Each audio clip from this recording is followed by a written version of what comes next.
ডাক্তারদের কাছে গেলেই ডাক্তাররা পরীক্ষা নিরীক্ষা লেখে। এই কথা অস্বীকার করার উপায় নাই যে কিছু সংখ্যক ডাক্তার আছে যারা অসাধু উপায়ে অতিরিক্ত টেস্ট লেখে রোগীদের ভোগান্তির মধ্যে ফেলে এবং উপরি আয়ের বা ইনকামের একটা চেষ্টা করে, কিন্তু বেশিরভাগ ডাক্তারই রোগীর মূল কারণটাকে ধরার জন্য টেস্ট লিখে থাকে। এক্ষেত্রে ডাক্তাররা আসলে 5-ওয়ে টেকনিক ফলো করার চেষ্টা করে। যখন ডাক্তারদের কাছে রোগীরা আসে বা আমাদের কাছে রোগীরা আসলে কিন্তু একটা সিমটম বা কেমন জ্বর সর্দি নিয়ে আসবে বা ব্যথা নিয়ে আসবে, কিন্তু এর কারণ তো আসলে অনেক ভিতরে।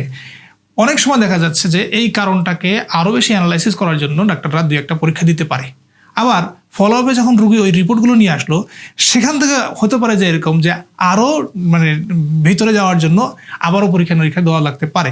সুতরাং রোগী হিসেবে আপনাদের অবশ্যই উচিত যে ডাক্তার এটা আমার ভালোর জন্য আমার শরীরের টেস্ট লেখছে, যেটা রিপোর্ট আসবে সেটা আমার শরীরের বৃত্তান্তই আসবে, এটা মনে করে তার সাথে সহযোগিতা করে এই পুরো ট্রিটমেন্ট প্রক্রিয়াকে সামনে এগিয়ে নেওয়া যাওয়া উচিত।